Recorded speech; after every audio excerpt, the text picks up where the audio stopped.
Game Clique.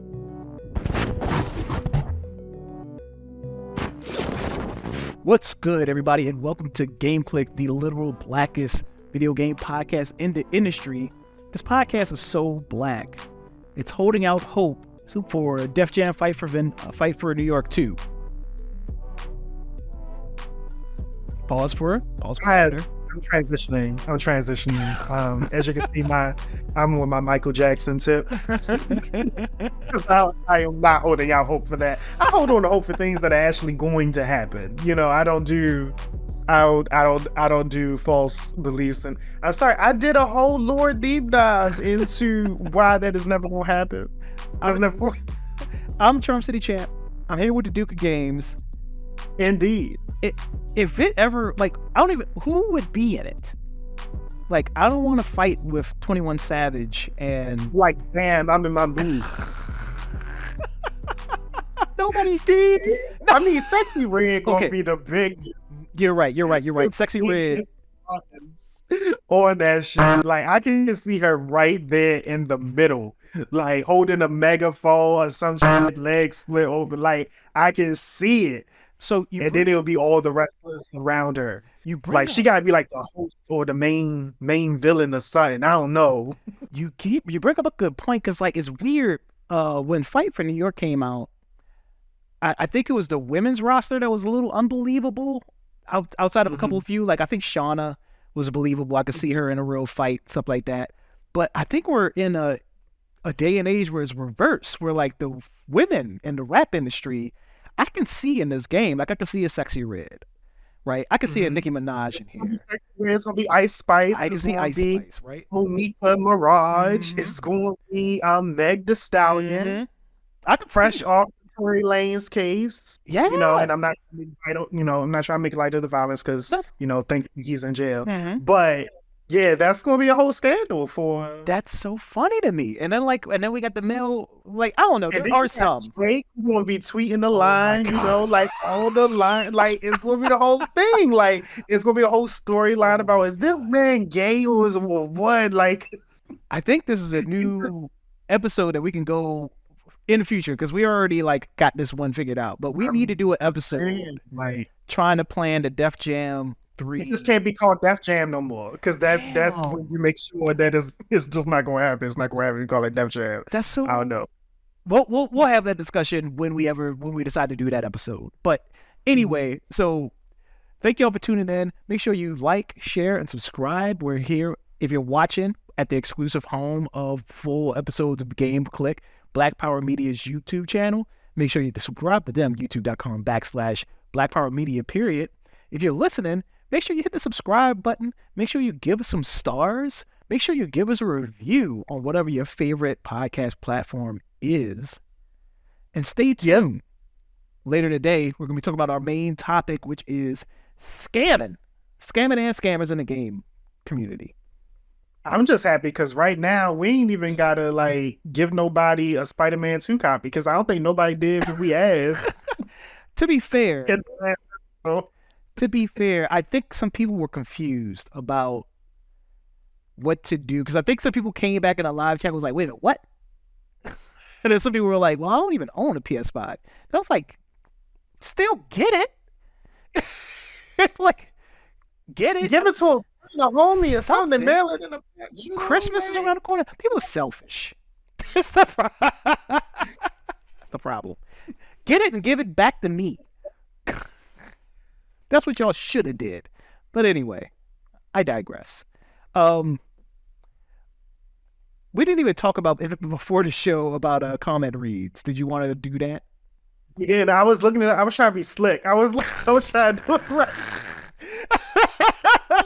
Let me pull up the thing because we didn't even talk about. Listen, I'm going to have this down professionally. I'm sure you will. Going forward, it's going to happen. But right now, we paperback verified. I'm looking through for the comments right now, and it's quite a few. But the truth is that only when I'm on a computer can I pull up the live commentary chat. So right now, I can only look at what was coming afterwards. So we got a return commenter, our friend Howdy Duddle. They mentioned that they think it was a great list that we went over for our last episode, and that they have only played RE4 and Baldur's Gate this year, and must say that it feels like the positions were well placed. BG3 is the next level and probably the best game they've ever played since The Witcher 3, Breath of the Wild. They're going to catch us live during the next episode. I had commented directly to them. I was like, Champ will be pleased to know about how you feel about the rankings. I'm not because there's everything's down. It says here that we had someone here by the name of Doozle Dumbler 5393 said that they gave up on Starfield because the ship couldn't reach where they were supposed to go in a mission too many times, and they tried Liza P and they thought that was a great game. We also have We Gotta 2319 that said that they love this. It's now their new staple gaming show. They've been listening mostly to white people every day, but welcome here to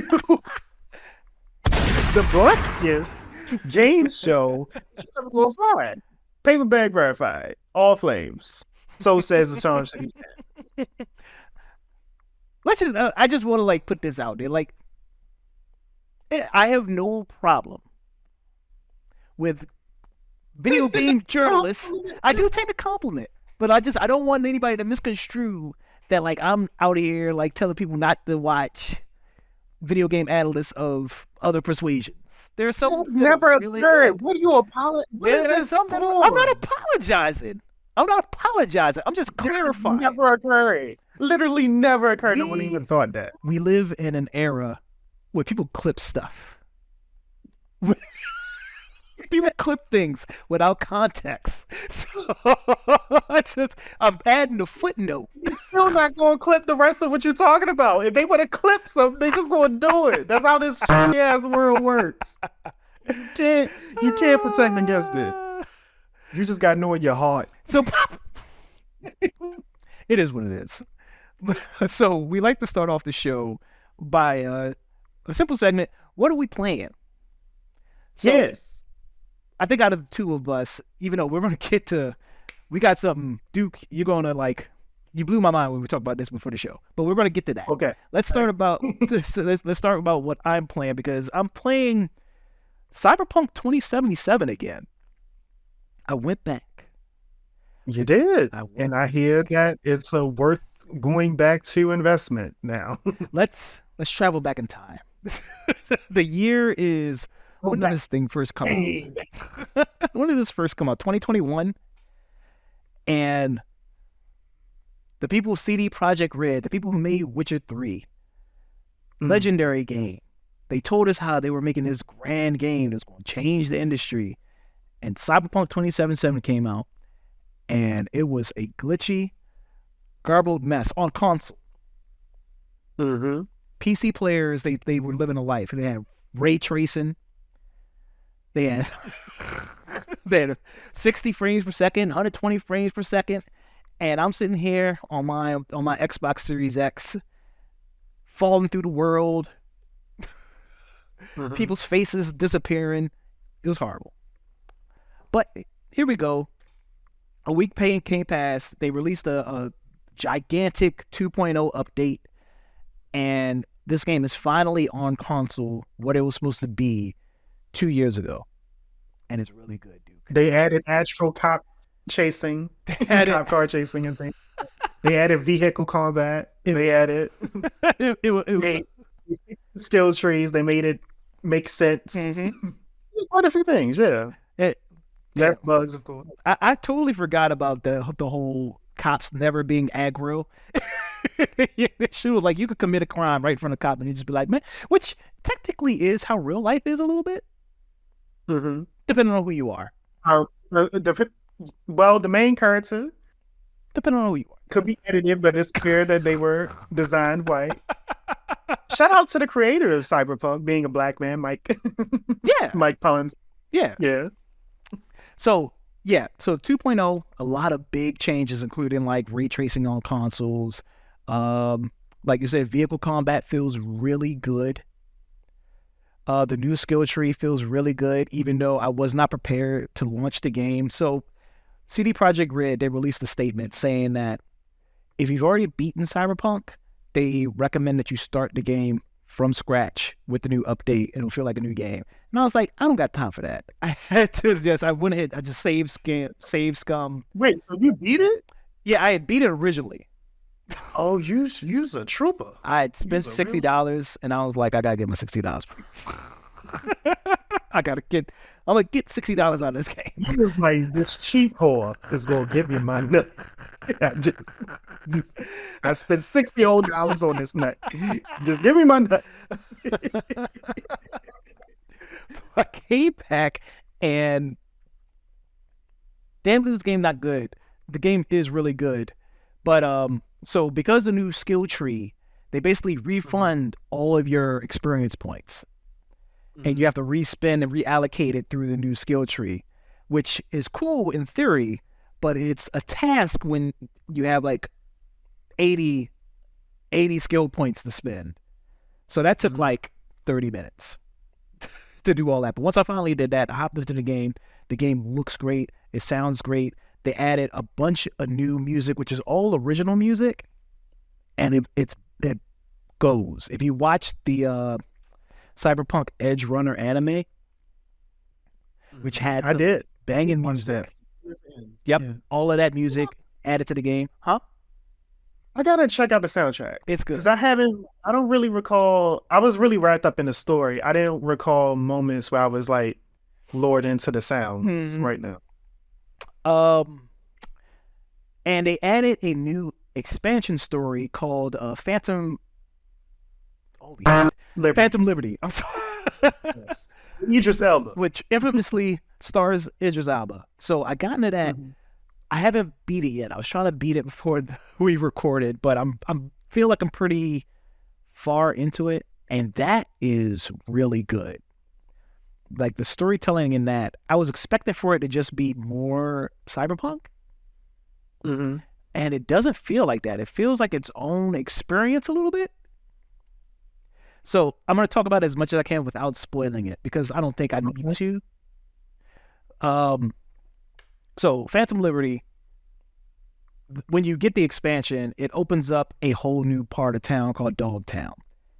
Dogtown is the ghetto, for lack of a better phrase. And I don't throw this word around lightly. Like some people do. Like some people call everything the ghetto. This is legit. Like it's trash everywhere, dilapidated, condemned towers.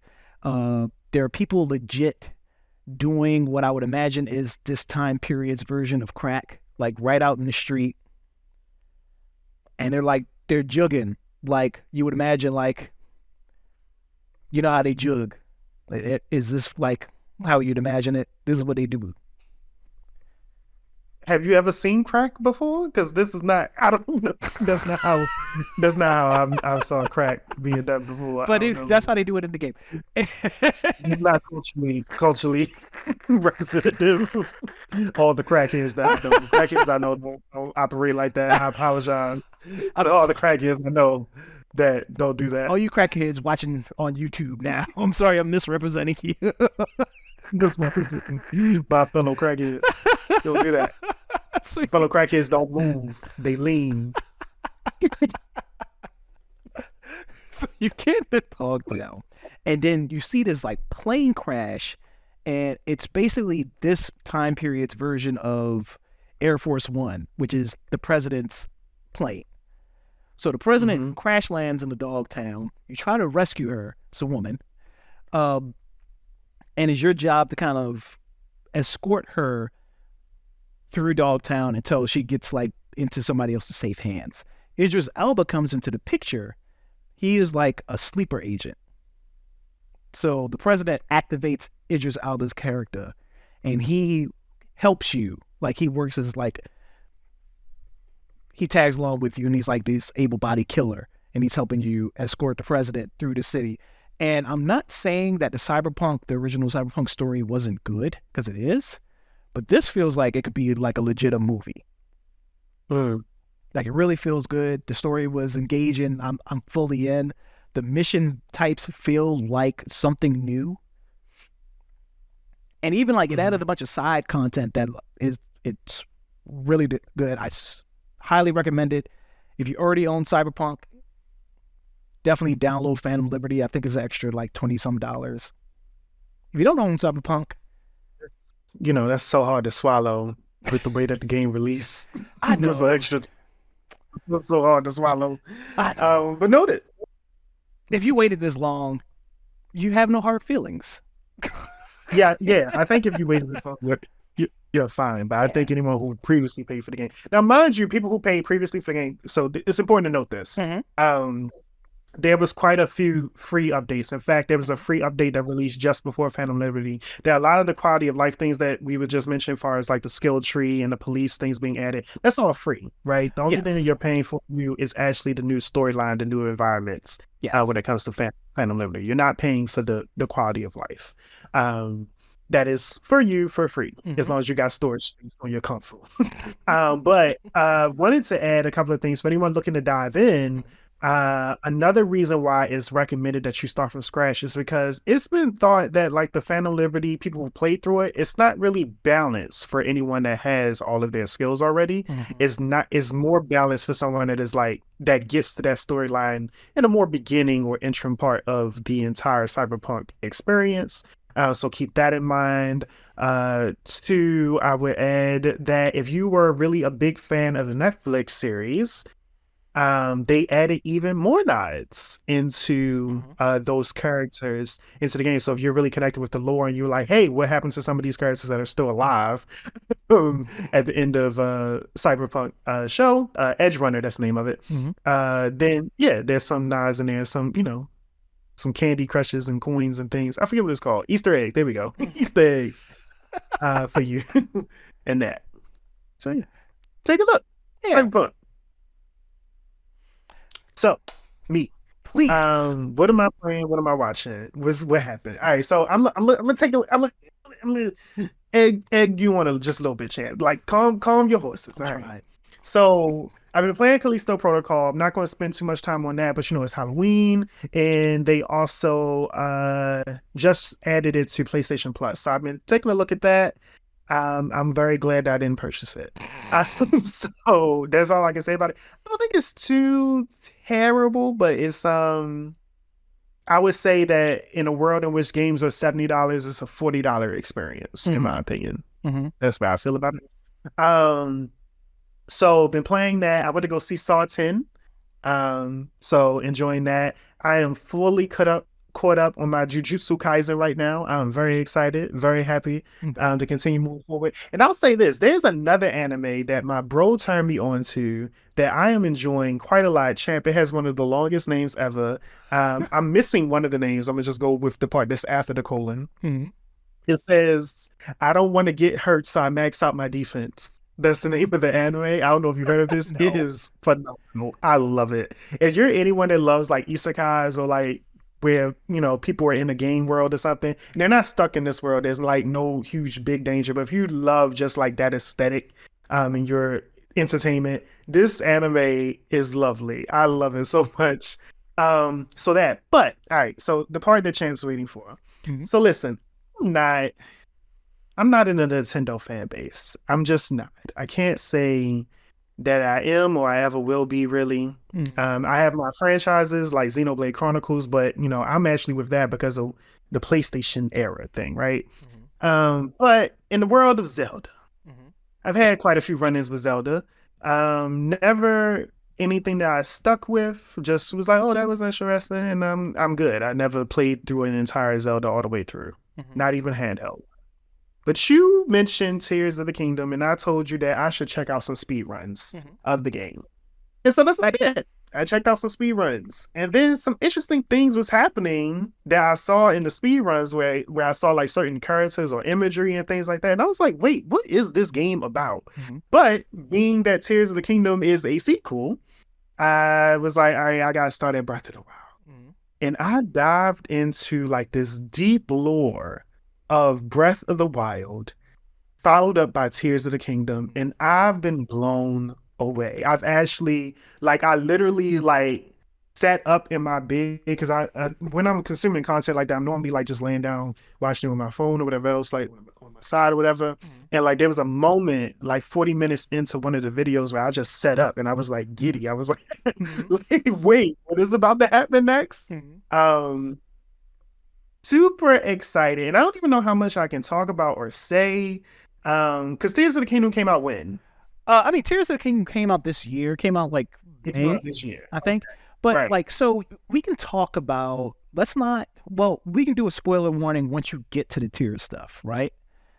Okay. But we have a lot because this is I'm so because at the beginning of this, right? You preface this by saying you're not a Nintendo guy, and I'm not. I've always been somebody who pushed you because there's so much stuff on Nintendo that's for you. There's some Duke stuff on the Nintendo console, and I mean, it has been that it got Xenoblade, but that's like through some scrummy publishing shit, yeah. like it didn't start there. Mhm. But this is something authentically Nintendo, which is different. So, I'll say this. I don't think the gameplay really enthusiasts me really at all. I love what they did for the world building. So for anyone that is a fan or just happens to know a little bit about Zelda, you know that there Legend of Zelda, there are many games in this franchise. And somehow, some way, they have found a way to do a loose continuity for all of them. That means that even if you haven't played the other ones, which is fine, you can still have a standalone experience with them. But for anyone that is stuck with the series, they get an even more rewarding experience because all of the games are in some kind of way interconnected. All the way up to, so think about all the games leading up to Ocarina of Time, which was Legend of Zelda's breakout hit. That was this first 3D experience Zelda. And it is, it's gone down in history as, one of the greatest games of all time. But what they did is that after Ocarina of Time, which was a time traveling kind of story, and it messed with the, the ages and things going on, they had, unbeknownst to me as someone that didn't follow the series, they created 3 separate timelines that occurred after the Ocarina of Time. And so I don't remember the whole order and things now. There was a whole PowerPoint presentation that I had looked at. But if you, depending on where you jump in at, you could be entering in at any one of these timelines that happen after Ocarina of Time. And that is always important in order to see like what becomes of Link, what becomes of Zelda, and what becomes of Hyrule. And without preface this is right now, I'm always someone that has to like relate games to something else that I experience. And I could be wrong in this. This is just where I'm coming in now, but I'm excited about it because I also like this series. For me, it reminds me a lot of BioShock right now, in a sense that there's always a city, there's always a man, there's always a girl. And that's how I'm looking at like this Hyrule thing right now. There's always a Hyrule, there's always a Link, there's always a Zelda, right? And they had an extra with Ganondorf, technically. So I'm loving like how just there's this overwhelming sense of gloom and like doom that comes from this franchise that it's like a cycle that can't be broken.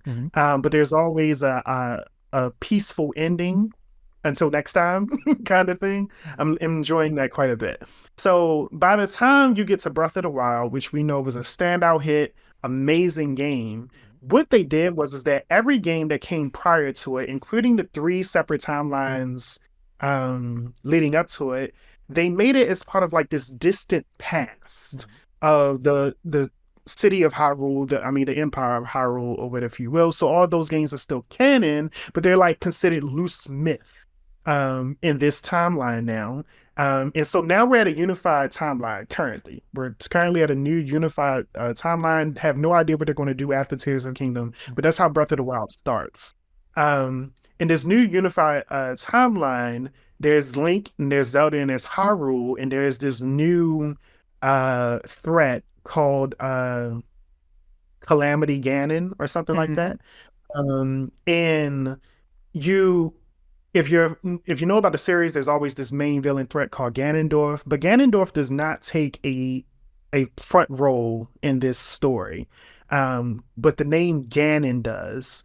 And there's imagery and things that relate to Ganondorf, but nothing is explicitly said. So by the time you finish this particular game, we're in a place now where Calamity Ganon is defeated.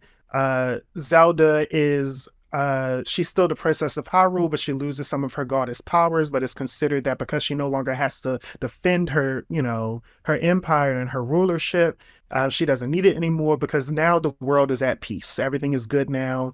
Link is still a silent protagonist that is actually just built into the lore now. I don't know, maybe he has a disease or something. They should just like say it's an actual disease at this point. I don't know. He's unable to talk. But it's actually built into like the whole cutscenes and everything.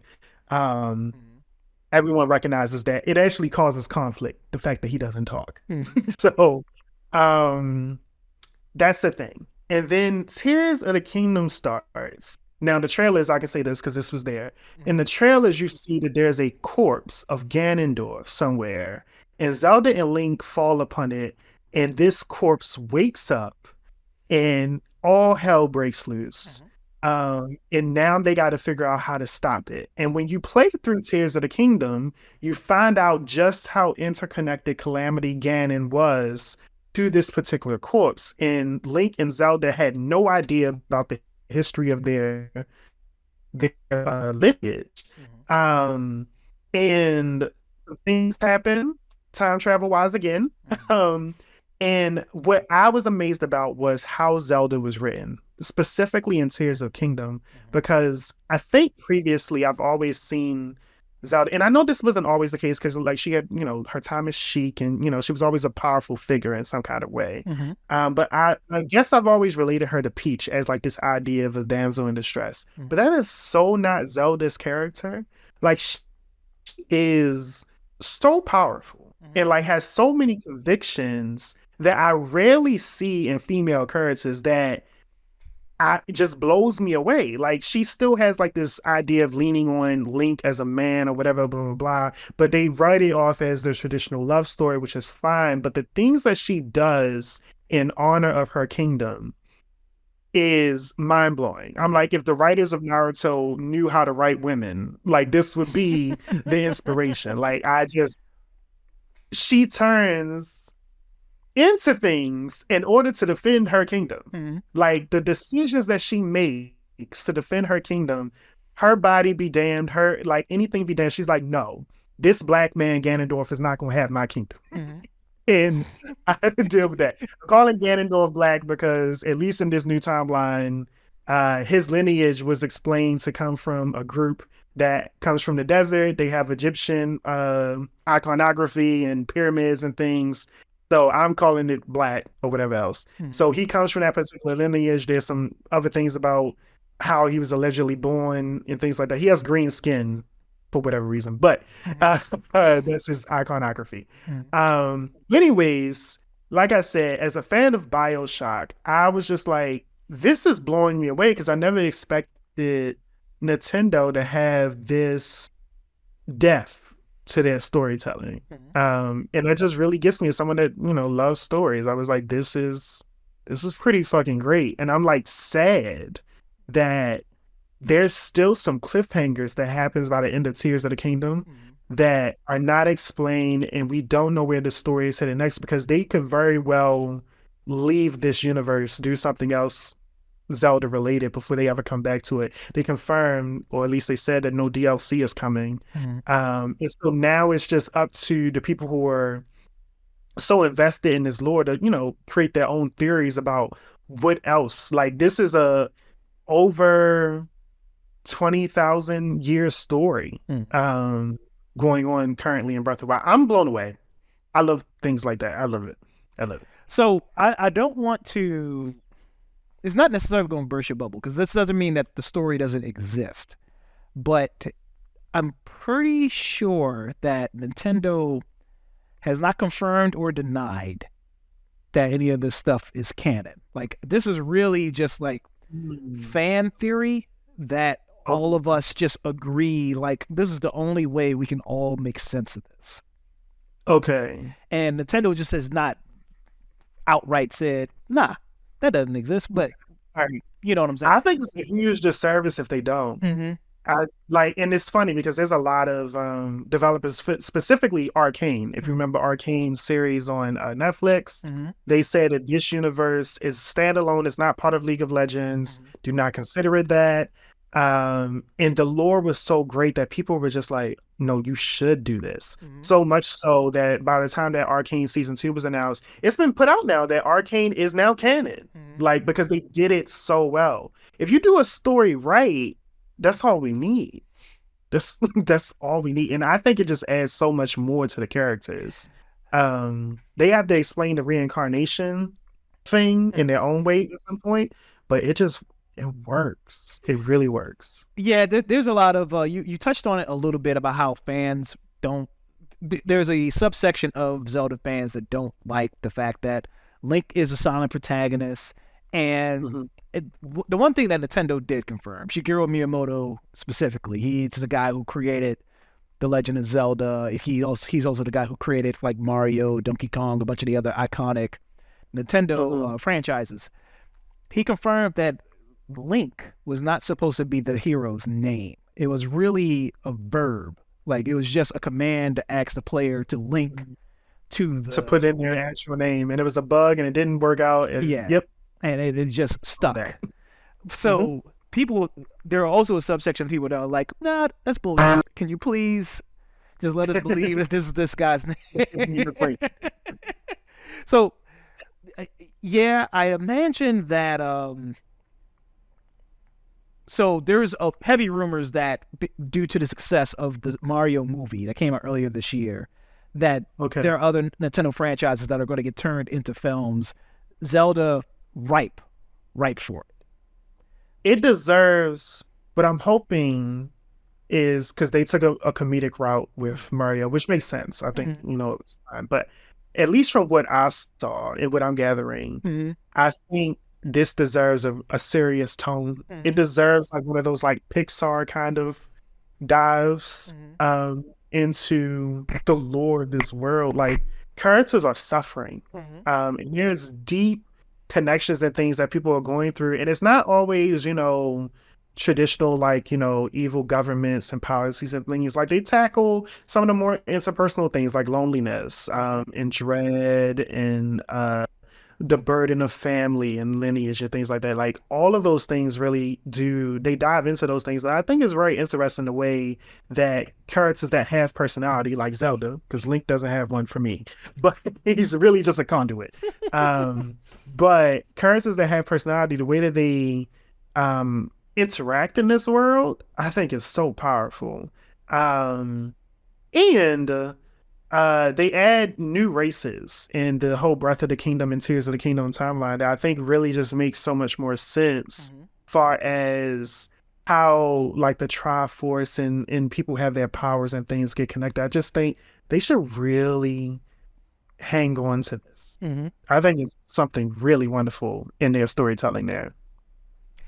It is crazy. Like, I don't hear people talk about the story. I hear people talk about the gameplay more than anything. I really think there's no way for you to play it, but like, if there was one Zelda that I would recommend to you based on the stuff that's pulling you in, I would recommend that you play Twilight Princess.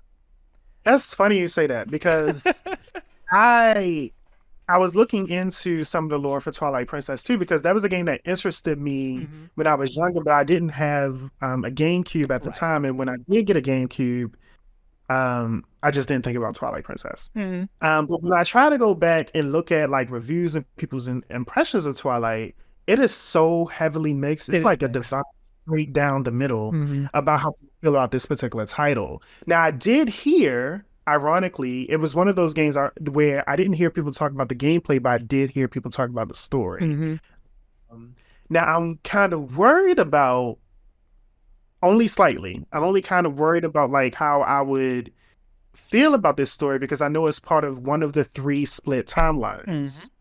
And I thrive on interconnectedness. It was one of the reasons why I, at one point in time, was a huge fan of the Marvel Cinematic Universe, and then they fucked it up. So, if it's not giving me more of that interconnected lore, I'm like, I don't know how I feel about it, you know. And if it's not going to come back up in Breath of the Wild, Tears of the Kingdom, like, So this is why. And so I don't. I only have like a loose understanding of the 3 timelines, but the 3 timelines are the downfall timeline. So like you said, the split starts at Ocarina of Time. There are games that take place canonically before Ocarina, but Ocarina is where the split happens.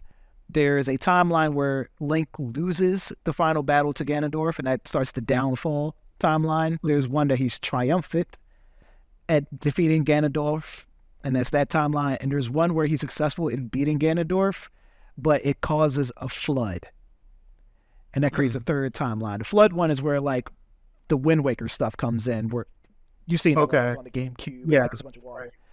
And he sold terribly. Yeah, and they made 4 swords, and that also sold terribly. And then they made Twilight Princess. I looked into that. Yes. So yeah, Twilight Princess is part of the Triumph timeline, which is weird because it's so dreary. It looks like the world did not evolve in any other way in that one. Yeah. So it's weird. It's like I said, super loose. It's not really an official thing, or at least Nintendo hasn't debunked it. So there is some flaws in the theory, but we're all just willing to accept it because we need something. Wait, Majora's Mask was before Ocarina of Time? No, it was immediately after in the Triumph timeline. Okay. All right. I gotta do more lore. I gotta figure this out. I'm ready to dive into this further. I was looking for something that got teeth and like drags you in. And I can't go back and play these games because I am a scrub that needs like great graphics and great gameplay. But I can definitely dive into some lore. Well, there is a rumor that Twilight Princess is going to get remastered for the Switch. So now, what are they going to do about that wolf gameplay? What are they going to do? They gotta put it. They gotta keep it in there. So I don't need no Sonic Unleashed. I don't need none of that. Those sections, if I remember right, because I have not played that game since it originally released at the launch of the Wii. So that was like years ago. But from what I remember, those segments aren't long. They are bad. but they're not long. They're not long enough for me to be like, that's a bad game because you turn into a wolf. Like, for like, I don't know. I can't even put a percentage on it, but I don't feel like it was that much. Like Sonic Unleashed, you turn into the werewolf like half of that game. And I hate it for that. Like, there's contention in the Sonic community about that. I don't want to go off into a rabbit hole. But I wish Sonic had good lore. So nice. That's the funny thing. It does. It does. Go into the rabbit hole. He kissed that woman. That is such a small blemish. Such a small blemish in what is. It's a pretty big PETA issue. I'm sorry. We don't even acknowledge it. The Sonic community. Who thought that was okay? Do you know that there's like 10 people working on the scene at any given time, and none of them were like, "Nah, I can't." They were. If Sonic wasn't an animal, it would be an endearing moment. If that same moment happened in any Final Fantasy, we would have all ate it up. But the fact that Sonic is a cartoon hedgehog, that it's. I mean, it was culturally appropriate, but they kiss the dog on the mouth all the time. Why is it so skeptical? We shouldn't be putting that in front of our children. Nobody batted an eye when Roger Rabbit kisses his wife all the time, or. But she was a cartoon. Oh, yeah. Whatever. She was drawn bad. Yeah, man, we gotta revisit this. Like, I don't know how to expand on this for you, Uh, but I mean, I think what I'm going to do. So, like I said, I've watched the lores for both Breath of the Wild and Tears of the Kingdom. Mhm. I did not complete looking into some things for Tears of the Kingdom, and so the way that I typically try to absorb a game when I'm going for the lore is I'll watch a gameplay of it all the way through first, or like speed run or something, just get like a little bit of understanding of like character reference points, environmental reference points, and then I'll go into one of the wonderful, it's so many, so many wonderful content creators on YouTube that just deep dive into the lore of that particular product. So I still need to finish watching the gameplay for Twilight Princess before I dive into some of the lore. But I don't know if I want to break up going into that lore with watching some Ocarina things and then maybe Majora's Mask.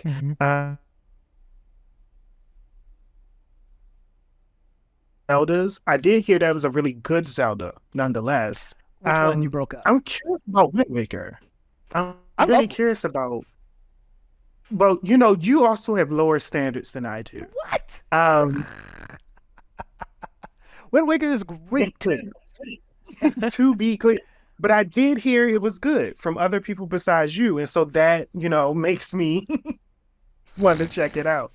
Now ironically, I played Wind Waker just a tiny bit in like somebody's Walmart many years ago or something. Like, I can't remember if it was Walmart, GameStop, or something. I don't know. But I remember breaking my neck looking up at the screen, trying to play it. I didn't know what I was doing. I remember being in the water a lot and then getting to like this really tiny island and not knowing what I had to do. I'm pretty sure now it was a puzzle, but hey, I didn't know. So I am curious about like what kind of story anyone was doing in that though. So yeah, and I really love like ideas of towns and things being submerged by water.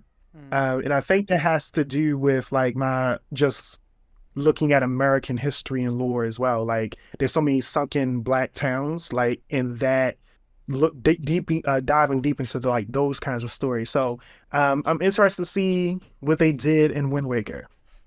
Yeah, Wind Waker, one of the good things about it, and like what's good about most Zeldas is, which is so funny when you bring that up, because one of the reasons that Breath of the Wild is so lauded and people loved it so much is because of its openness, and not in the sense that, because open world games exist, right? Like, but Zelda games are open in the sense that you could jump in the really good Zelda games and do literally what you want. You can tackle the story in any order, even back to the original NES one. You can go to any dungeon you want. You can go to any part of the map and find something interesting to do. Like, that's what makes Zelda games so good. And Wind Waker was one of those ones that really kept that tradition going.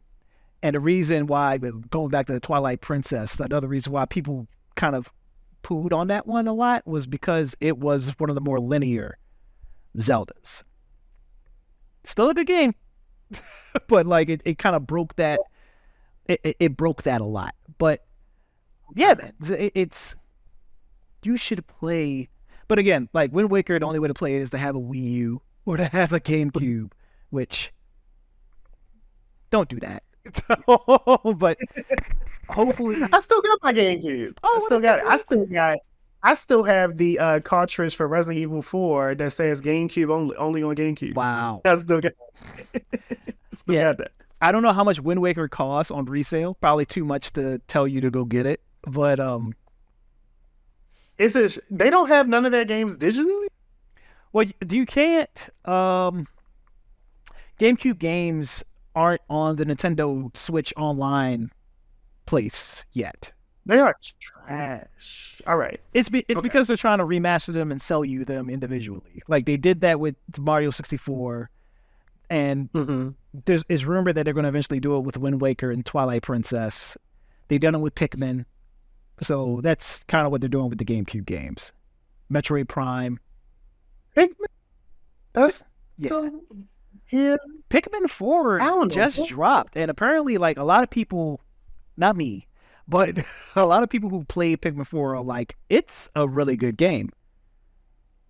Not for me. I briefly played a Pikmin, and I just gotta say that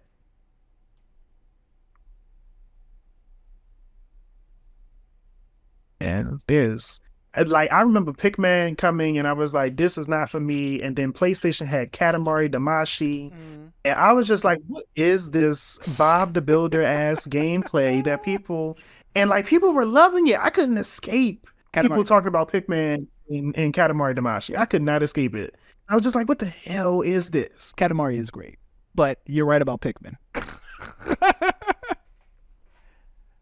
Katamari is great. Pay your internet bill. Pay my internet? Yes. You keep breaking I'm up. on my whole hotspot right now. This is terrible. This is Get an I'm on my Ethernet hotspot. cord, you jerk. But it's all good. I gotta connect. It's so fun. It's so fun.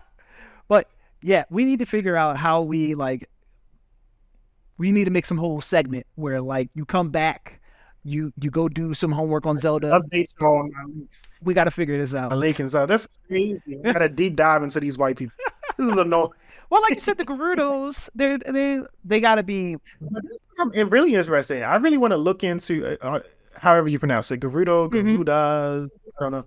I'm really interested to look into more of the people's lore. After seeing how the story develops in Breath of the Wild and Tears of the Kingdom, the people lore that for all the nations or areas that Link visits, I think was pretty interesting. But I'm deeply interested in the Gerudos right now, specifically because that's where Ganondorf comes from. And I think his primary motivation is not enough for me right now. And I get why they wouldn't don't feel like they may need to give him more, but I just feel like it's a little too surface level for the amount of things he is willing to go through. Like his goal doesn't give me enough motivation for what he is willing to do to this entire kingdom. I was just like, no, this is not matching up for me. But I'm curious to just know more about the cultures. Before Link and Zelda came along. Yeah, Tears of the Kingdom, I think it was the most in-depth they ever went in regards to giving Ganondorf some motivation for what he does. And that's her. Yeah. All right. It kind of like, and I don't know if this was me like filling in the blanks, but I was kind of getting some Killmonger vibes in the sense that like he's amongst all these other, I forget the name of the race of the people who actually do run Hyrule. Yeah. But it kind of gave me the vibes of like, y'all don't know what y'all doing. Y'all need me to take over. Yeah. I can see, because I was starting to fill in some of the blanks myself. Even in the story, because like the idea that this alien race comes down and they impose peace. It's not a democracy or anything like that. It is an imposement of peace. And I can see how that can be a conflict for the people who already live there. But that's not what they gave Ganon. It was just like, no, I value chaos. I value living in complete and utter dysfunction, and things like that. And then I value power and things like that. It's just like I don't know. I want more from the villain. I don't need him to be sympathetic.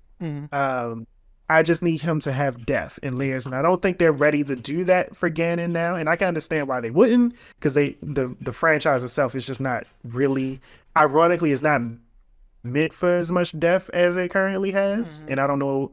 There's a study that says that when you make a villain too complicated, people don't know how to differentiate him as a villain. People don't know how to understand that person as a villain, so they have to do things, which is why Killmonger had to like needlessly kill certain people on screen. It was like, wait, he's actually a bad guy, quote unquote, even though his reasoning and logic was like, I don't know, I kind of fuck with that. Well, yeah, you never want anybody to like sympathize with the villain, right? And Now, also another thing is, and I hate to kind of like. We always do. I mean, like we sympathize with Sephiroth. Like we love villains. Like that's who we are. All right. People have made the Joker reasonable. Well, I mean, and in some ways, kind of just is. But definitely these like in the films, definitely they kind of humanize them a little too much. But and also we have to kind of like realize that. And again, I don't want to like demoralize it and like knock it down like that, but Zelda is a family game, and yeah, that's what I'm saying. Right, that's why it's a family game, so they can't do too much. Right. But I just feel like where they went at with Tears of the Kingdom, even with some of the imagery, like the corpse that they did was pretty graphic. Yeah, like that was a nice looking corpse. Right in time for me coming into this during Halloween. I was like, God damn, like this imagery is not your family, sit down, eat kind of imagery. It was deep and grotesque, and you can tell that again, like people die, like people get murked in this world. It's the whole Zelda is about war. Like the whole thing is about like a war going on. You just have to be the lone strongest soldier that's in the fight. But yeah, man, we're doing it. You're gonna play some Zelda. We're gonna just figure out how to do it. Well, look, y'all, we gotta take a quick break. Before we go, make sure to like, share, and subscribe. If you're watching this on the video version, make sure to hit that subscribe button to youtube.com/Black Power Media, period. And if you listen to it on the audio version, make sure to hit that subscribe button, leave us a review.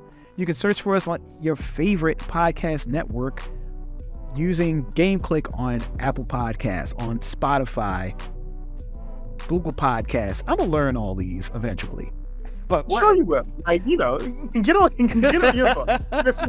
I gotta get some clipboards and things and just have it written down at this point. But also, like, the website's up.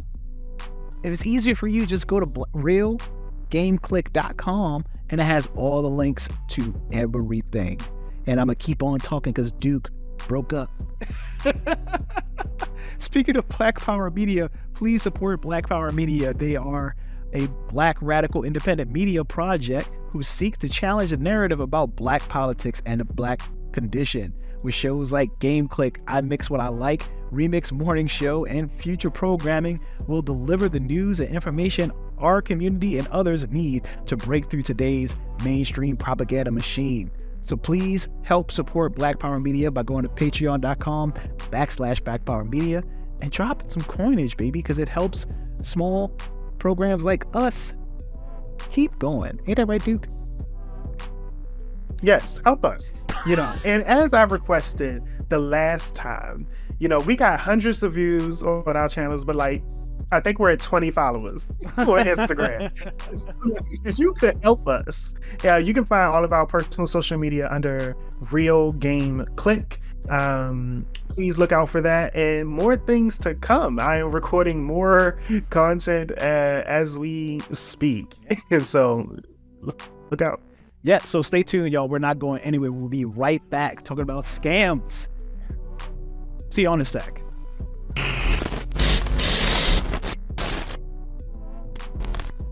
What's good, everybody? Welcome back to Clique, again, the blackest video game podcast in the industry.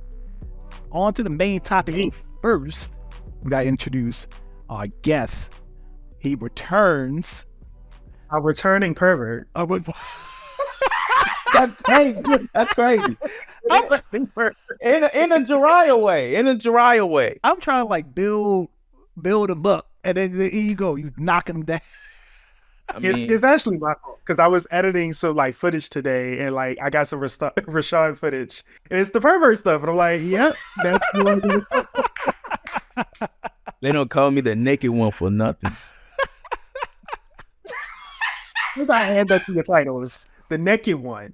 The world reclaimed streamer. Perverted. Too many mantles. Oh my God. Oh, he be mantling them. Look at that. Well, we got Rashad Stark here, man. Let's give it up. Let's give it up. It is I. What's going on, good people? It's good. It's good. And as we advertised earlier, we're on the main topic, which is scams in the gaming world. And I can't wait. I've been ready. I need therapy for what's been going on, in this industry.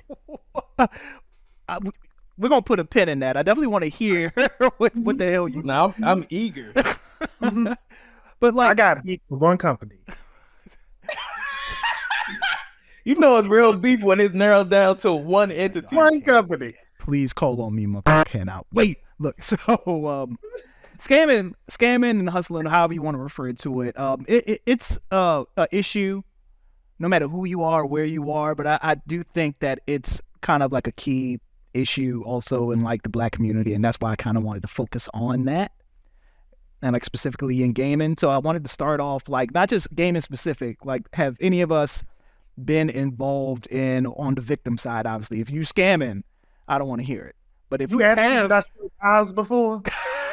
you asking me to go door knocking with some knock. Do not incriminate me. I don't want to hear it if you scam it. But if you have been scammed, or if like you've witnessed something like that, like what happened? Rashad, you know about the Nile scheme, right? You know about it. Oh, I do, but it's been years since I even thought about that. I didn't get caught, but a good friend of mine, they got caught. They got caught with it. They came right up to my job, and it was like, come on, sell these knives. It was telling me, yo, you unlocking memories in my brains. It was like two of my friends that went for it, bro. Mm-hmm. I was like, hell no, I'm not trying to be involved in that. That sounds like some nonsense. That was crazy. Wow. I got caught with another one. Yeah, I got caught with another one, and this was after the knife one, so I should have known. But I got wrapped up. I'm gonna just say, I was like fresh out of high school. All right, so I was bad, but I was selling colognes. Right there. Oh, what? Hey, yo. I was out on the corner with like 20 bottles of cologne. You was one of them, bro. Hey, yo. Nah, that's crazy. How do you get away when the cops come? Do you just like? I didn't. First, none of that ever occurred because even the way that was presented to me, there was like nothing legal or like illegal about it or whatever. It was these three people, 2 women, 1 brother, and they were saying, they got their own office, come on through to the spot, and we're setting up a camp, if you will, in order to help other people make money. And so they said, all we would have to do is just follow this program, and then we would have our own office. And I was like, I want an office. And they were talking about how they get money, residuals and things like that. So all that, right? So they had all the bells and whistles, except when we got to the office, there was no chairs. So we were in there, but look, they did a nice speech. It was a very nice PowerPoint. The PowerPoint was on point. And I can't remember everything, but I know that I did it for, I want to say 2 weeks. And what was messed up about it was I was working at McDonald's at the time. So the first week I was there, I was so caught up in this and I was ready to leave McDonald's. I had quit my job. I was like, I'm out. And so by the second time I'm doing this, I know that I was out there every day, Monday through Friday. And my goal was to just sell, I think they wanted me to sell like 20, 30 bottles of cologne or something, right? I can't remember what I did. I think I only sold like 3 bottles in those 2 weeks. And 2 of them I had dropped on the ground in the book. At the end of 2 weeks, right, I went to go get my check, right? For 2 weeks. My check was for $10.14. So, needless to say, I left them. That was my last time ever working with them. And I had went to go buy me a $5 footlong because I was still around at the time. who bought me a $5 for long meal, contemplated my life decisions, and then that was the last time I got wrapped up in a pyramid scheme. Bro, that's crazy, man. That's banana. I didn't even think about the cologne scheme. Like I never. Yo, I didn't know it was a pyramid scheme. I just thought no, cats was same. just Nah, so like the way that it worked was if you sell a certain amount of colognes, then you would bring on like at least 2 other people with you, right? Oh, man. And so if those other 2 people sold colognes, they would get a portion of the funds, but it would be less than you. And then your goal was to create an office, literally like a hub spot where you would train other people to get money, but they would consistently make less than you. But if you reach a certain tier, then the big office, wherever it was located, because it was a national organization, I can't remember the name of this damn place, they would send that office a check. And the check was nice, right? But the check was only nice if it was like really one person, but because you had to be there with 2 other people, it didn't really work out. Like, imagine, and then that check would have to last you for 3 to 4 months. What the hell? Wow. 3 to 4 months? Yeah, so like they would give you like, I want to say it was between like 17,000 to 22,000 or whatever else in that check. But the money that comes from that check had to go back into Flipping cologne. running your promo, buying the product, renting the office space, paying your rent, and all those other things. So it's like there was no real profit that was really happening amongst those 3 individuals. And what was hilarious is that my recruiters, when I was starting to like hear more about their story, they had no idea who each other were, right? Originally, they had came into this together and they all got an apartment together. They was living together. They were like, because that was the way that it worked as far as like saving money. So like they just all became really, really intertwined. Sound like devious cult shit. What the fuck? Yeah. Wow. And I fell for it. Hey man, we all get got at least once. Yeah. So that was my story. Y'all processing this shit. Like I really just like, cause that's crazy. And now I'm looking back at like how aggressive the cologne people used to be, bro. Like I'm talking about like saw their faces when I dropped that bottle of cologne. I have never seen such viciousness. They was trying to catch themselves in the moment because like I had did it around a bunch of their other their new recruits or whatever. Yeah. And so they was like mad, but they couldn't like fully express themselves because they needed to feel like everything was good, everything was all right. Nah, bro, I know that look. That's crazy, man. They was like, that shit. Yo, that's bananas, bro. Yep.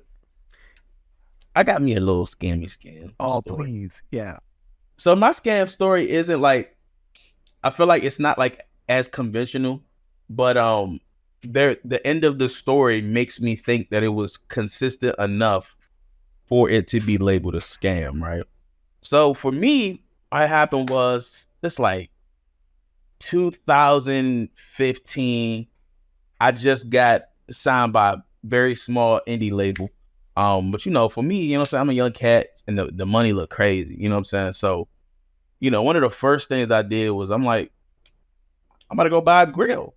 So I went to the spot. No, first of all, I Googled and the first one of this, DMV Hood Grills. And I'm like, okay. I go on the site, make an appointment. Right? Site was a little janky, but what do I know? When it comes to grills. So next day, George Foreman. That was the only grills I was trusting back then. I should have. That's what I should have been looking at because this it gets nasty. So I go to the spot. Right, it's a little spot. The person got an office downtown. Right, it's official and shit. Like, okay, so I go in the office. I go up to the floor. I meet him. It's a but I love niggas. You know what I'm saying? All the niggas. But not all niggas is equal. Nah. So this before I knew he was one of the worst kind of niggas. Dap him up, he's asked me what I want. I'm like, yeah, I want top grill, this amount of tea, blase. Everything good. I'm excited. I pay the price. I ain't getting nothing too crazy, but I think it was like, I think my shit came up to like 800, which is the top 16th, whatever. So I leave. The nigga said that he gonna give me the joint within a week. I gave him some extra days. A week and a half later, I said, hey, you know, just checking up on my grill. You know what I'm saying? He like, oh yeah, my bad, man. I just been so busy, man. Da, da, da, da, da. I said, okay, yeah, no problems. I'll have it for you another week. Hey, I'm a considerate fellow. So I'm like, all right, give him another week. So it's been 2.5 weeks. I hit this nigga up again. Text him, hey, so what's going on? You ain't communicating with me. I'm not hearing nothing. He's like, oh, my bad, man. I'm about to have a baby and, all this shit, all these excuses. So I gave him, and I still gave him another week. So now I've been a month, some change. And I text him, and I'm like, hey, man, I'm not trying to be a stickler. I'm not trying to do too much, but I paid for a service, all of it up front. You know what I'm saying? $800 a lot of money just giving it in your hand just for that nigga to, so what's up? I get no response back. I forgot what was the indication, right? But no, I wasn't blocked. I wasn't blocked. But he was ignoring the dog shit out of me. So for another week or two, I'm like hitting him like every other day, like, bro, what's up? Like, what do you like? Come on, bro. Like, what are you doing? Like, answer me. So like, and this is around the time where I was developing. I'm a very nice person, but I started to develop a very, very cynical and nasty nature against people who would try to do either harm or do like weird shit to me. This is like top 3 most gangster I ever did. So the nigga wasn't answering. So one day I just sat and I said, it's been almost 2 months. I said, and you just gave this $800. 2 months, $800. Damn. And you ain't got, I said, you ain't got no grill. You know what I'm saying? You was so excited. Your teeth? He ain't never opened your mouth once. He did. He did. But that's what make it nastier, though. He was in there. He was in there. And then the girl called me back. Can't be in my mouth for no commitment. Exactly. No plans and no commitment. No, he did not. I'm like, nah, bro. It's the last time I let it in my mouth. Anyway. But yeah. So I just sat there and I just thought, it ain't no fucking way he getting away with this.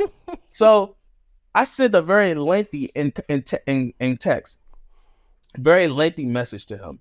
And I think I emailed him too, the same thing. And I basically, to paraphrase, was like, listen, I'm a really nice person, but I would absolutely hate for this to go someplace that, it shouldn't have to.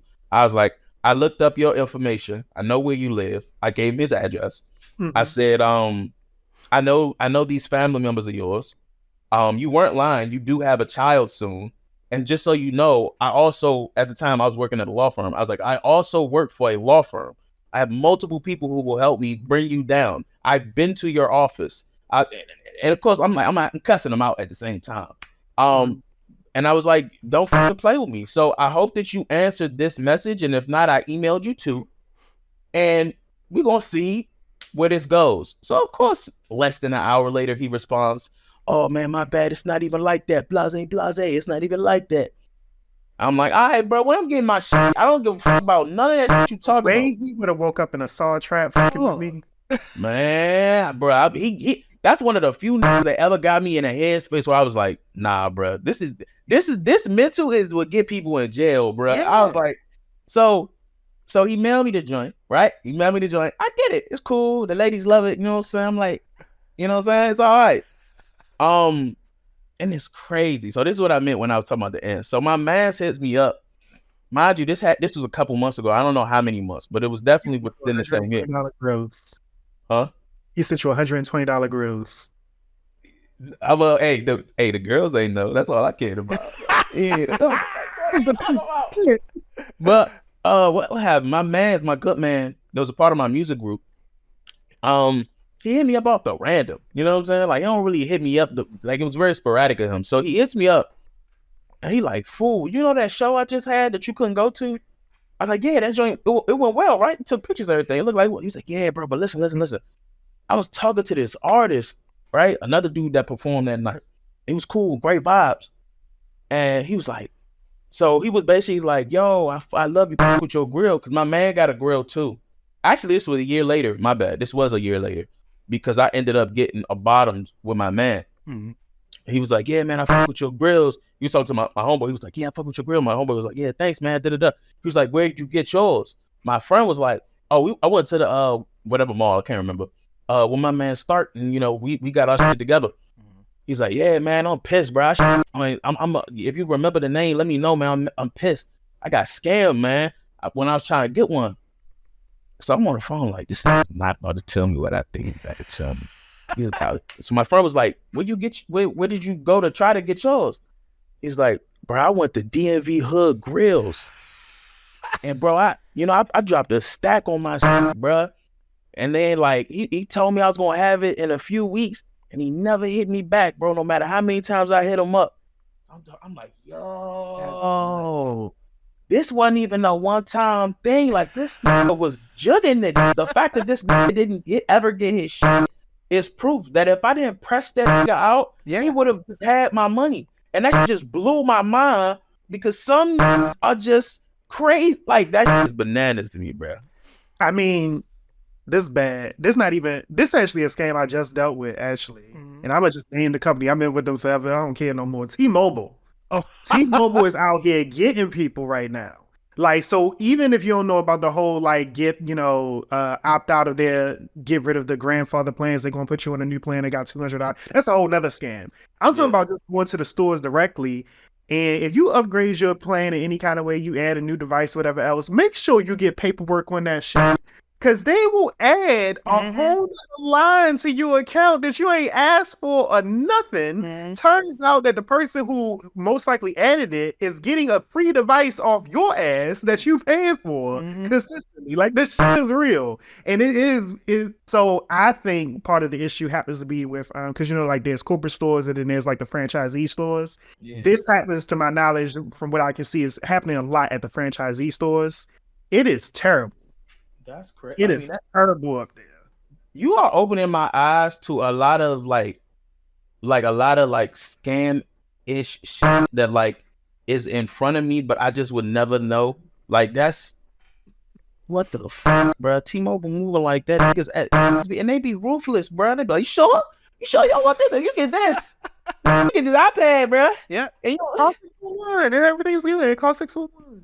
I'd be like, bro, and it's funny. I've never really fed into it, but like they be man, oh, it's a sick word. And they know nobody reading their bill. You just pay the bill. Nobody reading that shit. It's crazy.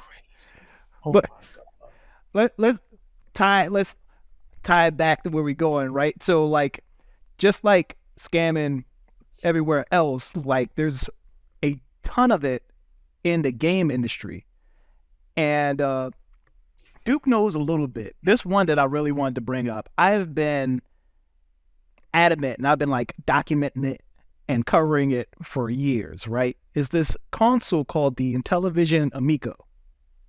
Have you heard of it? What the hell is that? Duke, you remember me talking about it? Okay, so... This sounds Chinese, I'm sorry. So... This sounds made in Taiwan. I'm so sorry. My beef with it started on accident, like 3 years ago. I was on another podcast and we were talking about consoles that sucked. And I brought up in passing this Intellivision Amico, and the video got uploaded and we got straight up doxxed by a bunch of people who were expecting it. Like, people were like, found my Twitters, they started DMing me and like all bunch of shit. So let me go back and and talk about this. So Intellivision, you remember that they're like an old ass company. They were out with like Atari and whatever. Yeah, vaguely. Somebody bought them and said he was going to come out with a console called the Amico, and he started like a crowdfunding. He was taking pre-orders for it. The thing is, I want to drop it in the chat so y'all can see it. So the console costs $340, right? There's a link for it in the chat. It's still up for you can still pre-order it, even though now when you go to the site, it asks for $0. At first, when you pre-ordered it, you had to pay at least $100. Mind you, this site opened up in 2020, and it's 2023, and it still don't exist. Bruh. This look like a Zoom. It's ugly. It's ugly as hell. No, it's you remember the Zoom? Yes. Yes. So It's like, So yeah, I was like, man, this thing ugly. They showed some games for it, and all the games look primitive and old and dumb. So I was like, yeah, the Amico, I don't know about it. It looked dumb. And they really beat my ass in the comments. So I was like, oh, I'm a hound y'all now. So a year later, still no movement. So I brought it back up on another podcast, and they found me again.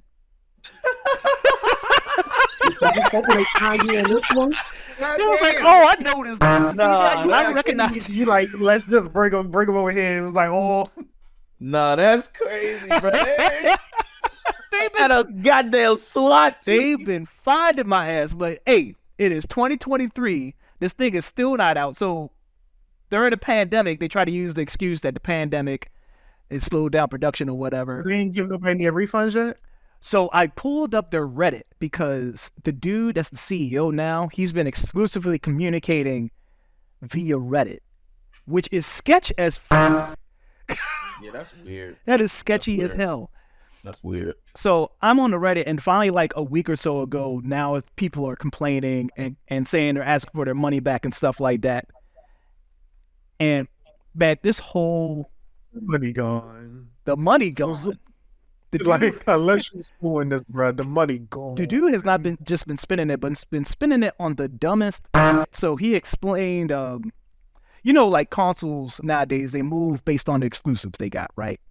Like Sony, they got Uncharted, God of War, all that. Xbox, you know, Halo, whatever, Nintendo, Mario, and stuff like that.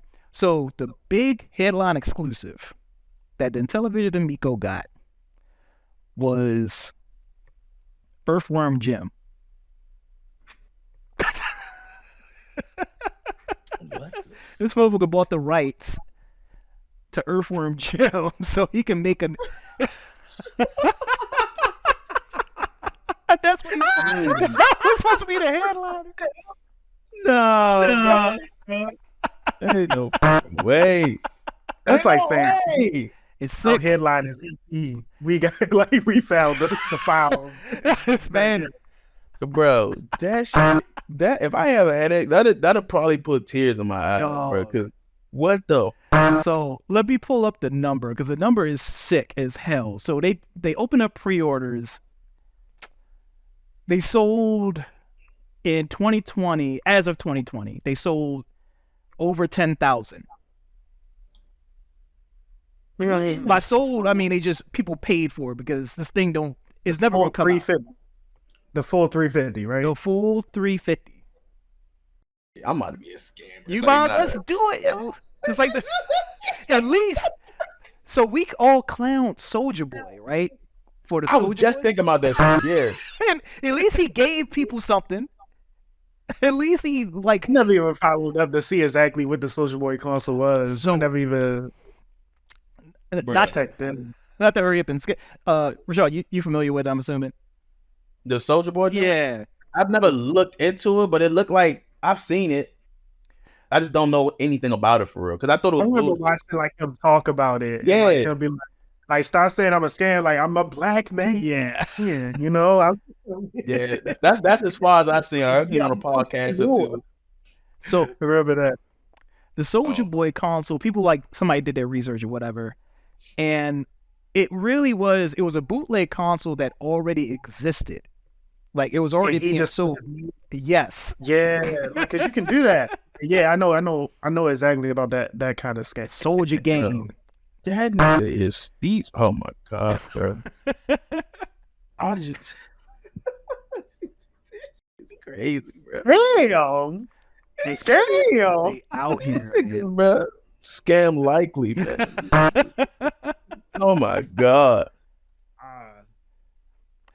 So yeah, man. I'm just waiting whenever we talking about my issue with this gaming company real quick. Whenever it's time. So please. Because I got two two stories, but there's one company that just is the biggest, I think, betrayer of their consumers in the world right now. And for me, that's Ubisoft. Okay. Ubisoft a different type of ass lately. And they continue, my bad. Anyone seen that original Watch Dogs trailer? Yeah. Yes. And then you get Watch Dogs on the PS4.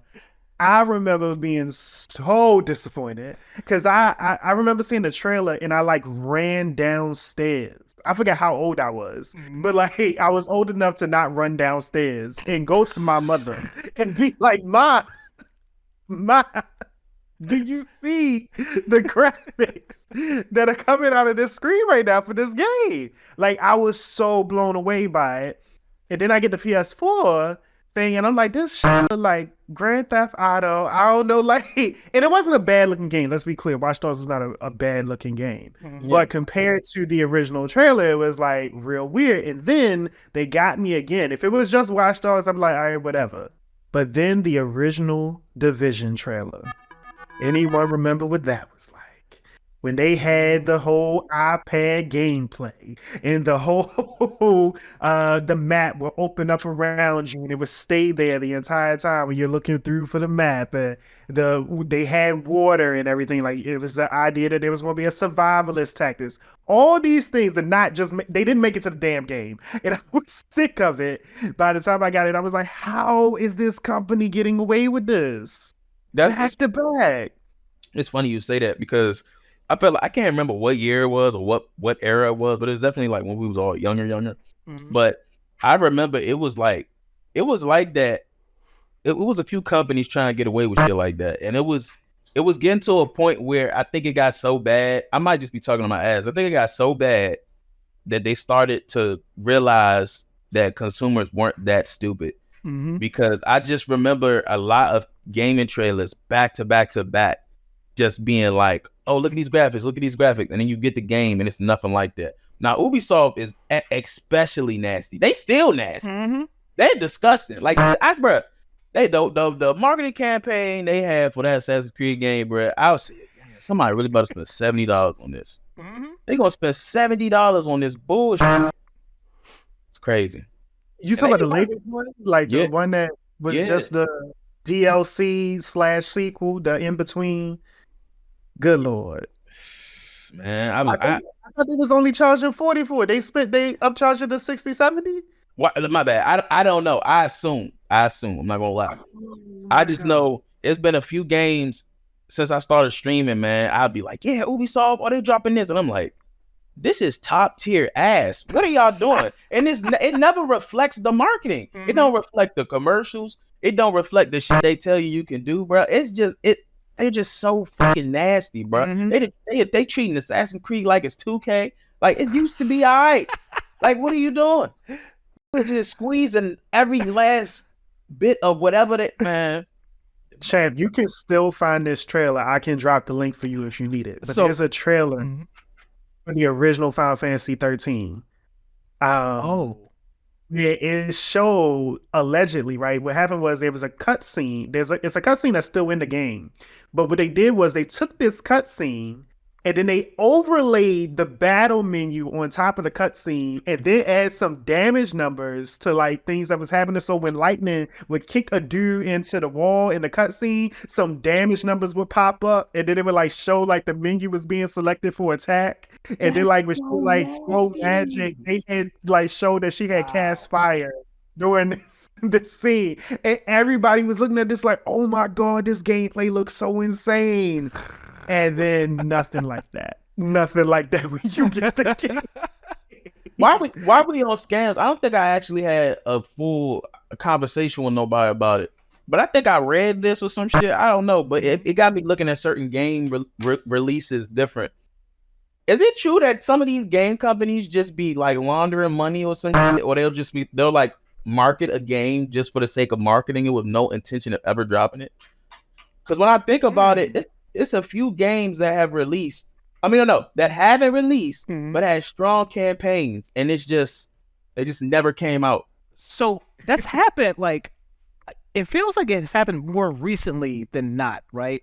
So there's There was this one game. I can't remember what it's called, but it looked like The Last of Us a little bit, but it was multiplayer. I can't remember what it was called. Hold on. Let me see if I can pull it up. AZ? No, not No.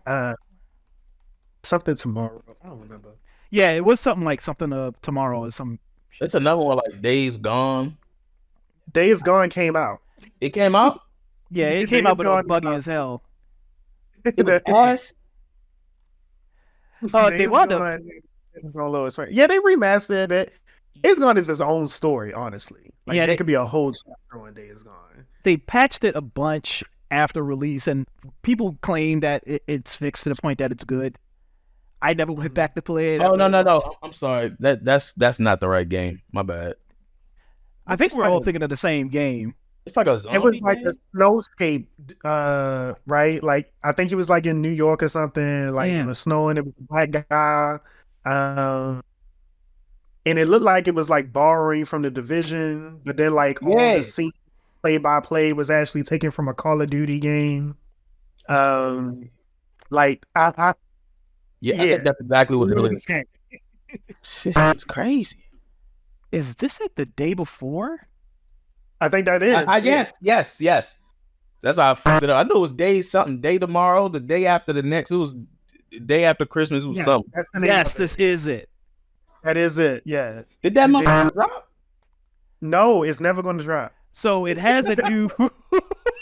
It's never going to drop. It's not a real thing. I'm on the official website now. It currently has a date of November 10th of this year.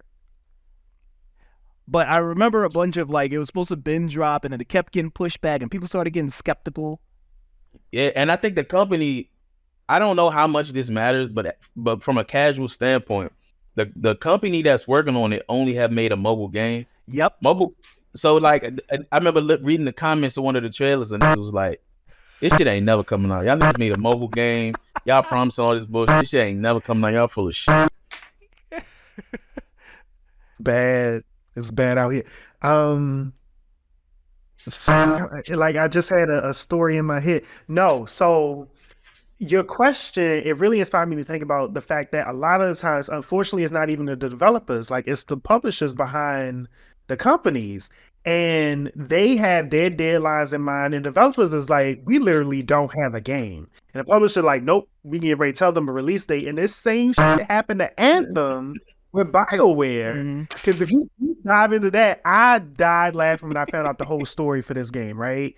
So if anyone remember the original gameplay trailer when it showed like him finally like flying in the javelin, coming through the waterfalls, whatever else, it turns out that at that stage in development, that was literally the only thing the team had made. They were still trying to decide how movement was going to happen. They didn't know if they was going to be flying, running around, instant transport. They knew nothing, except they finally secured this whole Iron Man flying thing in one of their previous tech meetings. And the publisher was like, yeah, go with that. That looks fun. And they did that. Then the publisher was like, let's put a release date on this. And they had nothing else confirmed. They didn't know what else they were going to be doing. Why? Like, what you said is something I've been trying to be a looter shooter. They didn't know nothing at the time.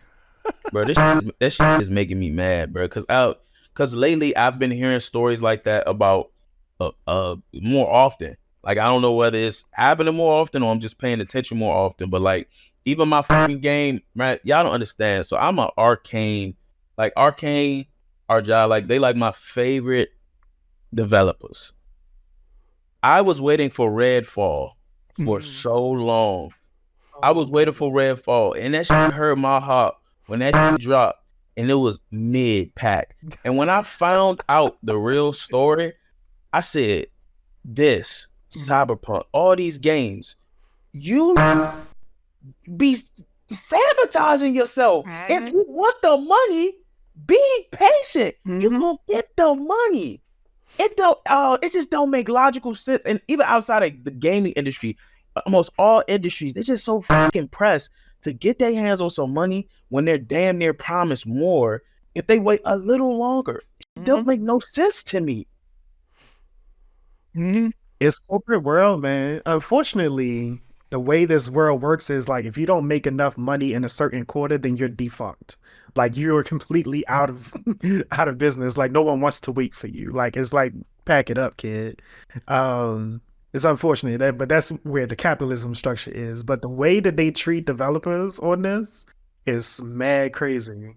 And the sad part is that like even like decisions, for instance, like what I just said about Final Fantasy's trailer, the developers don't even make the choice about like which like scenes and things actually get promoted to the public. Like that is a whole social media team that does that part, and they'll add their own little spin on it in order to push it. And again, they're doing that because their publishers are telling them that you gotta like sell this, you gotta make it what it's supposed to be. And at the time, Square, the developers at the game, they didn't have any gameplay ready.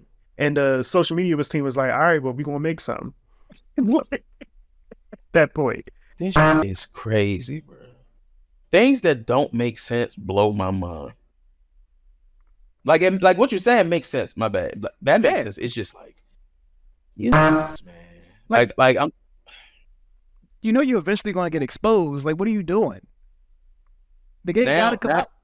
Now you get limited funds and your reputation and bad press. Yeah. That's crazy. It makes sense, bro. Have y'all ever heard of this joint called Abandoned? Oh my God. Yeah. Sounds familiar. You talking about Metal Gear? You talking about okay, yeah. So to bring everybody up to speed. So this was supposed to be a PlayStation 5 exclusive. And this new studio, which at the time had not revealed themselves, they just dropped this trailer that you can only watch on your PlayStation 5. And it was supposed to be like, it teased this like survival. And it was a partnership with Sony. It was a direct partnership with Sony. Yep.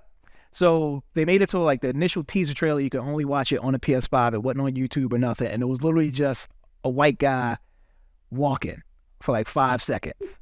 Stupid as fuck, but it got everybody intrigued. Everybody's like, what is this? Nothing came out. We just knew it was called Abandoned. Which, in hindsight, look, we're not going to go for the easy tells. We're not going to go for the easy tells. We get it. But in hindsight, they abandoned like 5 other games before this one. In hindsight, if you really want to deep dive about this damn industry. Oh my God. But so like months came and that was the only detail they dropped. Then rumors started happening that, because this was like right after Hideo Kojima, the dude that invented Metal Gear, had left Konami. So everybody started making rumors that like, this is Hideo Kojima, this is next game. And then the people who made that was making Abandoned did not refute it. They were like,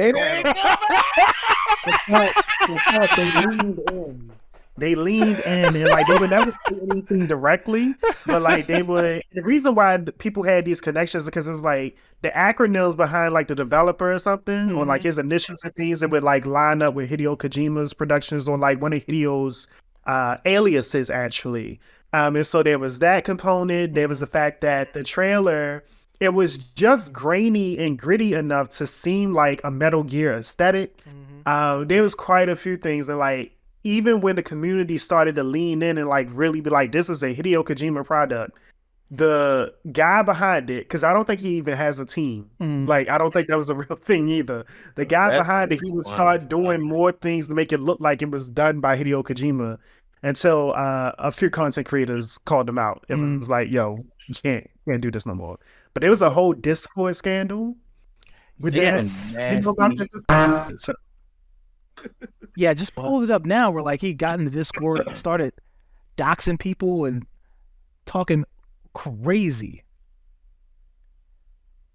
It's crazy, bro. That's my life. How did you secure that Sony partnership is what I'm so curious about. Like, because there's so many other games that deserve it. You know what? Somehow you know what I want to say. I don't gotta say it. I don't know what you're talking about. The guy is Dutch, which means I'm gonna start saying that. Case closed. I thought to say, man, people people in them type of situations, maybe not all of them, but like, it's just like okay, it's not the best example. Have y'all seen the last John Wick movie? Mm-hmm. Yeah, I did. Yeah. Just be like the main antagonist. You know what I'm saying? He's just a fresh blood, connected with family, all that good shit. He's kind of doing what he wanted because he could, and you know what I'm saying. Of course, his arrogance made him pay for it, and that's just how it is. A lot of these motherfuckers, they connected enough. I ain't gonna say too much, but a better example is how there was an artist in my city, man. And in fact, I'm gonna say the DMV to make it even broader. It was an artist in my It's already been said. Yeah, I know. I said that, and then instantly I was like, They might not know. I'm like, They might not and know. this we like certain shit just wasn't connecting. Like he had like these huge. In fact, that's what I'm not gonna say. I'm gonna say he had huge endorsements and huge partnerships. When I say huge endorsements and huge partnerships, I'm talking about he's the biggest like things in media. Like think Avengers. Think like he has small hands in it. And I'm like, how the fuck are you getting any of this? And we don't know who you are. Me and some of my close homies made it a mission to ask, hey, do you know this guy? Do you know this guy? I didn't even know no hate. Like off some like, how the fuck is this going on? So, eventually like, we never solved it. But we would, like I said, bro, you would see him in like movie credits and you would see him doing this. And I'm like, how the fuck? And it just come down to network. Maybe he got an uncle that got a nephew and that's his cousin or some shit. I don't know. But out of all the niggas in this city, see, I almost said the exact movie. Out of all the niggas in the city, it's a couple niggas who could have got them placements and it would have made sense. Mm-hmm. That's how I be, man. It's all about politics and ain't always about results. But I be telling shit all the time because the truth be told. Truth be told. I'm a scammer. I am a whole scammer. I told you stop. Don't incriminate me. Like, look, because I realized and I learned a long time ago that you can get so far in this life if you just know how to talk. If you just talk a good game, people are willing to give you money. They're willing to give you opportunities and everything. You don't have to have any talent or work ethic behind it. You just gotta know how to talk and make people feel good. And I learned that a long time ago. And I'm not going to say that I use it to my advantage all the time, but I definitely use it. I definitely. Hell yeah. No, that's real. Because that's dead ass how I look at things. You know what I'm saying? And even what you highlighted. You know what I'm saying? I think it's all about balance. It's nothing wrong with using your strengths. You know what I'm saying? Like if you a chef, you know what I'm saying? You making good food to make a bag. There's nothing wrong with that. Because if you wasn't gonna get paid, your ass probably wouldn't be in that kitchen. You know what I'm saying? So you gotta use what you got to get what you want. Exactly. That's the facts, though. That's the facts. Indeed. Wisdom from the Players Club. Is that the only memorable quote from that movie? Make that money. Don't let all eyes on me. And if I can't look at it's quite a few quotes. It's a couple. Any last thoughts before we put scams to bed, and then hopefully, hopefully we educated everybody. Hopefully they don't fall for video game scams. No, this is a very good. I feel like this is a very educational. I mean, if the truth be told, and I know this is the hardest part because I'm still someone that is learning to deal with this in moderation. It's really no reason to pre-order games. There's really just no reason. Like they will scam you with the whole, you get the pre-order bonuses a lot of times, which will still be available for like $5 or $10, like 2-3 months later. Speaking of it again, I was so excited, and of course, they're my favorite developers. So excited for this game. I bought the ultimate edition of Redfall, and that was the moment when just what you said, Duke, is what I said. I said I will never pre-order at the very least, I will pre-order closer to the date, but I'm not getting Ultimate Editions and shit. Cause that shit, I just knowing I spent all that money on a game that I ultimately only played 2 days, and that was out of respect for Arcane. Just ain't no point, bro. Deathloop, I reserved that bitch. They pushed that motherfucker back by like a year and some change. I was hot. Like, what the fuck? That's like somebody holding $60 from you for a year. I mean, I got scammed most recently with Diablo 4. Like, I dropped $100 for that Ultimate whatever edition, and I wish I could go back and make different decisions on that. But I also bought the digital deluxe edition of Anthem. I was a victim to that one. I can't remember whichever one's right now, but it's like there's not a lot of reasons, especially because very few of the games even offer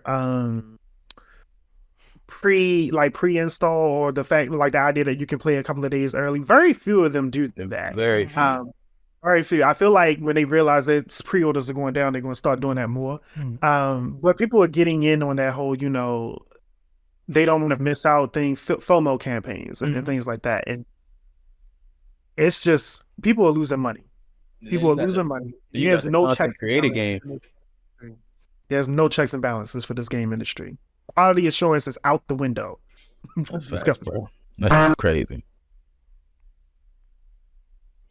So lessons learned: we're not pre-ordering games anymore. We're not buying consoles unless they're made by Sony, Nintendo, and Microsoft.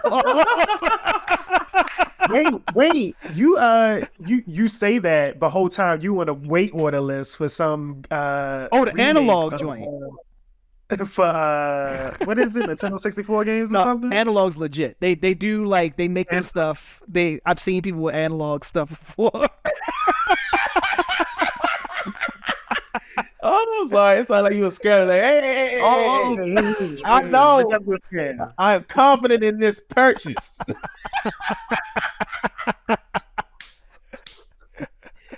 Oh my god, that don't count. Listen, the next thing I'm pre-ordering, I know I'm fine with it.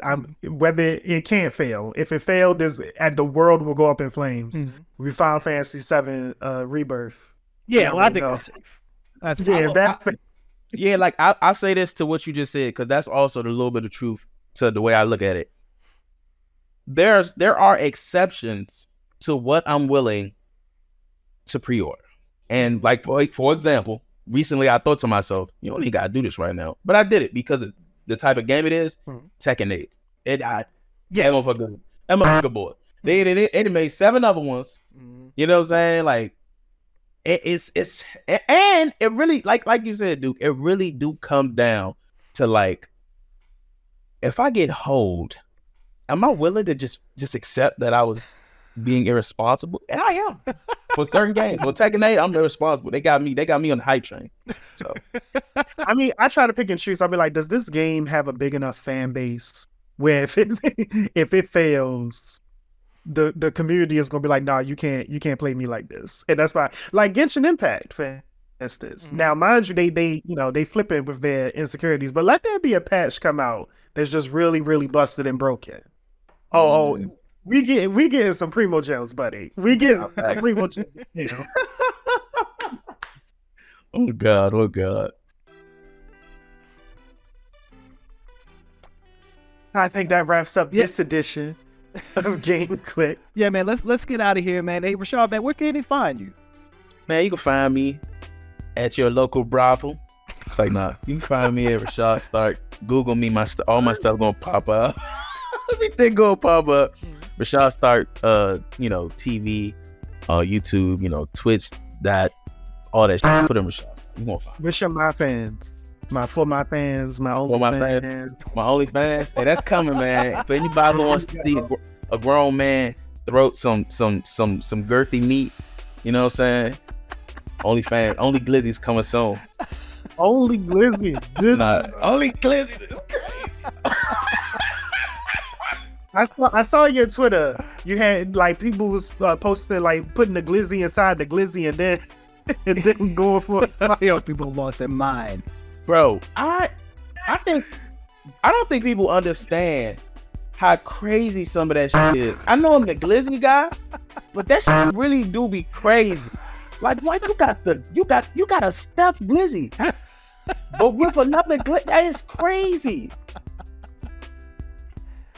I have no words. I don't even like sausage that damn much. No, it's too much. Okay.